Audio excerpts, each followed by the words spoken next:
પણ કર્મનો બદલો ચૂકવાઈ જાય એટલે વળી પાછું સુખ આવી જાય. કર્મનો બદલો તમે આપી દો એટલે સુખ આવી જાય. કાળથી દુઃખી થયેલો માણસ હોય સુખી થાય, કર્મથી દુઃખી થયેલો માણસ હોય એ પણ સુખી થાય. અને ત્રીજું છે સ્વભાવ. જોજો જે સ્વભાવથી દુઃખી થાય ને એને ત્રણ ભુવનમાં કોઈ સુખી ન કરી શકે.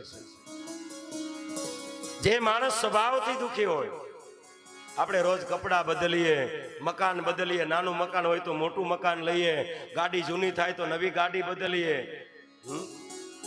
કંઈક આપણા પોશાકો બદલીએ, પણ આજ માણસ પોતાનો સ્વભાવ ન બદલે. જો સ્વભાવ બદલી નાખે તો સુખ છે.